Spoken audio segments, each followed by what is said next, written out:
Hello students, आपके इंतज़ार की घड़ी समाप्त हो चुकी है। आप जान चुके होंगे कि जेईई मेन के लिए शेड्यूल क्या है। फिर भी मैं आपको बता देना चाहता हूँ कि ये जो जेईई मेन का एग्ज़ाम है वो 5 डेज में 10 शिफ्ट्स में होंगे। एग्ज़ाम जो है 24 जनवरी से शुरू होकर के 1 फरवरी तक चलेगा। 24 जनवरी को जो है वो है बीआर के लिए एग्ज़ाम्स कंडक्ट किए जाएंगे। उसके बाद जो है बीई और बीटेक के लिए 27, 29, 30, 31 जनवरी तथा 1 फरवरी को एग्ज़ाम कंडक्ट किए जाएंगे। उम्मीद है कि आपकी तैयारी पूरी हो गई होगी। अब आप रिवीजन कर रहे होंगे, तो मेरी ओर से शुभकामनाएं हैं आप लोगों की कि आप अच्छे नंबरों से जेईई मेन को क्वालिफाई करें। आज मैं आप लोगों को लिमिट्स एंड डेरिवेटिव चैप्टर के अंतर्गत लेसन 3 में बताने जा रहा हूँ कि किसी फंक्शन का लेफ्ट हैंड और राइट हैंड लिमिट कैसे निकालते हैं। तो इस संदर्भ में मैं आपको याद दिलाऊंगा कि लेसन 1 में मैंने बताया हुआ है कि एक्स एक की ओर जब अप्रोच करता है तो ये 2 डायरेक्शन से अप्रोच कर सकता है, लेफ्ट हैंड साइड से भी और राइट हैंड साइड से भी। तो जब एक्स एक की ओर लेफ्ट हैंड साइड से अप्रोच करेगा तो उसे डिनोट करेंगे x tends to a minus. वही जब एक्स एक की ओर राइट हैंड साइड से अप्रोच करेगा तो उसे लिखेंगे x tends to a plus. इसे ही मैं ब्रॉड सेंस में आपको बताऊंगा और ये भी बताऊंगा कि किसी भी फंक्शन का left hand and right hand limit कैसे निकालते हैं। तो आप व्हाइट बोर्ड को देखें, मैं एक एक करके बताऊंगा। तो पहले लेते हैं लेफ्ट हैंड लिमिट किसी फंक्शन का कैसे निकालते हैं। तो मैंने लिखा हुआ है let fx be a function and x approaches to a from left side, then limit of fx as x approaches from left side is denoted as limit of fx x tends to a minus। इसे मैं बता चुका हूं आपको lesson 1 में।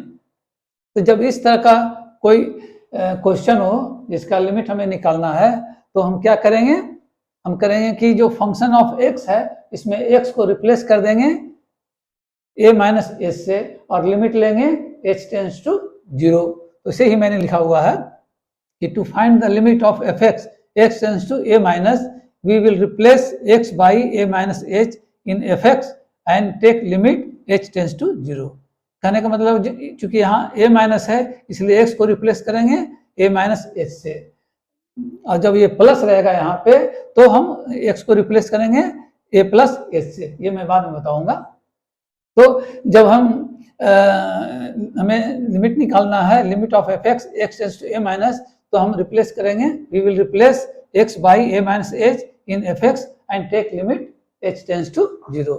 इसे मैंने लिखा कि limit of f x x tends to a minus equal to limit of function a minus h and h tends to 0।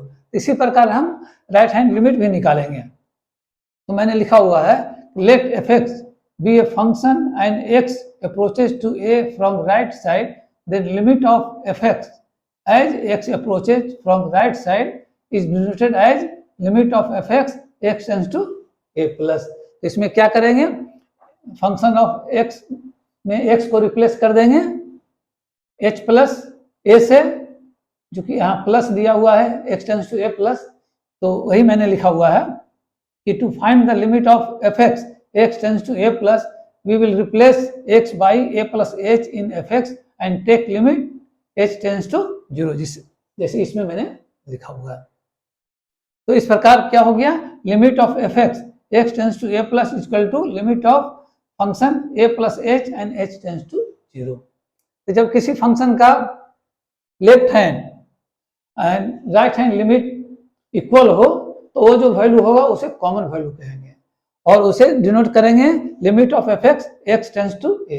तो यहाँ ये चीज बताना चाहूंगा मैं कि जब limit of f x x tends to a minus equal to limit of f x x tends to a plus हो जाएगा तो उस केस में जो है limit of f x x tends to a exist करेगा।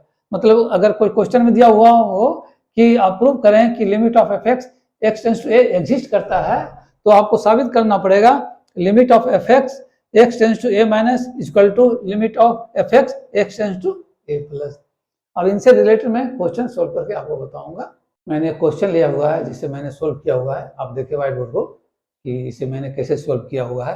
क्वेश्चन है if f x equal to modulus of x minus 3 divide by x minus 3 when x is not equal to 3 and f x equal to 0 when x is equal to 3। तो हमें पता करना है so that limit of f x x tends to 3 does not exist, ये हमें पता करना है। तो इसके लिए हम क्या करेंगे कि हम लेफ्ट हैंड लिमिट और right hand limit of f x निकालेंगे एक्स टेंस टू 3। तो देखिए मैंने निकाला हुआ है कि we will find limit of f x x tends to 3 plus by replacing x in f x with 3 plus h. यहाँ चूंकि एक्स टेंस टू 3 प्लस है इसलिए हम रिप्लेस करेंगे एक्स को in f x with 3 plus h से and take limit h tends to 0। तो देखिए हम लिखा हुआ है कि limit of f x x tends to 3 plus will be equal to, अब एफ एक्स की जगह हम लिख देंगे ये, तो हमने लिखा limit x tends to 3 plus ये modulus of x minus 3 divide by x minus 3। अब इसमें एक्स की जगह हम लिख देंगे 3 प्लस एच लिख देंगे और लिमिट लेंगे एच टेंस टू 0। तो हमने लिखा है limit h tends to 0 modulus of bracket में 3 plus h minus 3 divide by 3 plus h minus 3। अब इसे जब हम सिंप्लीफाई करेंगे तो हमारे पास आएगा limit h tends to 0 modulus of h divide by h and this will be equal to limit h tends to 0 h by h 1 होगा, तो limit of 1 h tends to 0 will be equal to 1। तो इसे हमने लिखा limit of f x x tends to 3 plus equal to 1, इसे हमने 1 का नाम दिया। अब सिमिलरली हम निकालेंगे we will find limit of f x x tends to 3 minus by replacing x in f x with 3 minus h. यहाँ चूंकि एक्स टेंस टू 3 माइनस है इसलिए हम रिप्लेस करेंगे एक्स को 3 माइनस एच से और लिमिट लेंगे एच टेंस टू 0। तो हमने लिखा है limit of f x x tends to 3 minus will be equal to limit of modulus of x minus 3 divide by x minus 3 and x tends to 3 minus. अब इसे हम further x की जगह हम सब्स्टिट्यूट कर देंगे 3 माइनस एच को, तो हो जाएगा limit h tends to 0 modulus of 3 minus h bracket में minus 3 divide by 3 minus h bracket में माइनस 3। अब इसे जब हम फर्दर सिंप्लीफाई करेंगे तो हमारे पास आ जाएगा limit of modulus of minus h divide by minus h and h tends to 0। इसे हम फर्दर जब सिंप्लीफाई करेंगे तो आ जाएगा limit h tends to 0 and h by minus h. अब इसमें हम 1 बाई माइनस 1 ले लेंगे बाहर, तो हमने लिया 1 by minus 1 and limit h by h tends to 0, तो ये h बाई h हो जाता है 1, तो हो गया अर्थात limit of 1 h tends to 0। तो हम लिख दिया 1 बाई माइनस 1 इसे हमने लिख दिया इनटू, अब इसके जगह 1 लिख दिया, तो इसको जब हम मल्टीप्लाई करेंगे तो हो जाएगा माइनस 1, अर्थात हमारे पास आ गया limit of f x x tends to 3 minus equal to minus 1। इसे हमने सेकेंड इक्वेशन नाम दिया। अब फ्रॉम फर्स्ट एंड सेकेंड हम क्या देखते हैं, हम पाते हैं कि limit of f x x tends to 3 plus is not equal to limit of f x x tends to 3 minus. तो इसका मतलब क्या हो गया कि limit of f x x tends to 3 does not exist. इस तरह से हम प्रूफ कर दिए कि limit of f x x tends to 3 does not exist. हमने लिमिट्स एंड डेरिवेटिव्स चैप्टर के अंतर्गत लिमिट्स चैप्टर पूरे कर लिए हैं। अब मैं आप लोगों को डेरिवेटिव्स के बारे में बताऊंगा, तो उसके पहले चलते चलते मैं आप लोगों को अलजेब्रा का एक रूल बता देता हूं। वो रूल है rule of componendo and dividendo rule. तो आप देखें व्हाइट बोर्ड को, हमने एज्यूम किया हुआ है let a by b equal to c by d where b and d is not equal to 0। पहले हम लेते हैं कंपोनेंडो रूल। तो देखिए हमारे पास है we have a by b equal to c by d. अब इस इक्वेशन में हम बोथ साइड 1 को ऐड कर देंगे, तो हमने लिखा है add 1 on both sides, then we will get a by b plus 1 equal to c by d plus 1। इसको जब हम सोल्व करेंगे तो अंततः हमें मिलेगा a plus b divide by c plus d equal to b by d. इसे हमने इक्वेशन 1 का नाम दिया। तो ये जो इक्वेशन 1 है इसे ही कहते हैं कंपोनेंडो रूल, इसलिए हमने लिखा है it is called componendo rule. अब आते हैं डिविडेंडो रूल पे। तो देखिए हमारे पास ऑलरेडी है a by b equal to c by d, जो हमने यहाँ अज्यूम किया हुआ है, where b and d is not equal to 0। अब यहाँ हमने 1 ऐड किया था बोथ साइड्स, यहाँ हम 1 सब्ट्रैक्ट करेंगे बोथ साइड्स।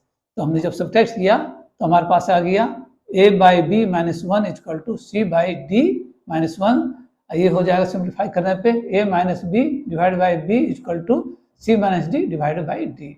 इसे हम लिख सकते हैं a minus b divide by c minus d equal to b by d. इसे हमने इक्वेशन 2 का नाम दिया। तो ये इक्वेशन 2 ही कहलाता है डिविडेंडो रूल। अब देखिए कंपोनेंडो एंड डिविडेंडो रूल को देखिए। आप देखेंगे कि राइट साइड में बी बाई डी यहाँ भी है, यहाँ भी राइट साइड में बी बाई डी है। तो क्या करेंगे कि इक्वेशन सेकेंड से बी बाई डी का वैल्यू लेंगे और उसे हम सब्स्टिट्यूट कर देंगे इक्वेशन 1 में बी बाई डी की जगह पे। इसीलिए हमने लिखा है now substitute the value of b by d in equation 1 from equation 2, then we get a plus b divide by c plus d equal to a minus b divide by c minus d. तो ये जो equation है इसे ही कहते हैं हम componendo dividendo rule. इसलिए हमने लिखा है it is called componendo dividendo rule where a by b equal to c by d and b and d is not equal to 0। This relations phrase is lend a hand. Lend a hand का हिंदी मतलब होता है सहायता करना या मदद करना। तो इसके उपयोग के संदर्भ में मैं आपको कहना चाहूँगा कि जब हम एजुकेशन प्राप्त करते हैं तो हम अपने चरित्र और संस्कार का भी निर्माण करते हैं, और हमारे चरित्र और संस्कार की अच्छाई पता चलता है हमारे एक्शन से। तो मान लिया जाए कि कोई व्यक्ति है, वो आपको कहना चाहता है कि तुम्हें ज़रूरतमंद लोगों की मदद करनी चाहिए, तो अंग्रेजी में वो आपको क्या कहेगा? वो कहेगा you should lend a hand to the needy people. तो यदि आप उस व्यक्ति के कहने पे इंस्पायर होते हैं और किसी नीडी पीपुल की मदद करते हैं, तो इससे पता चलता है कि उस नीडी पीपुल के प्रति आप संवेदनशील हैं और उसकी मदद कर रहे हैं। तो इस प्रकार आप कि ये संस्कार और चरित्र की अच्छाई का इससे पता चलता है। तो इसी तरह से आप इस फ्रेज लेंड ए हैंड का अन्य प्रयोग भी कर सकते हैं। धन्यवाद।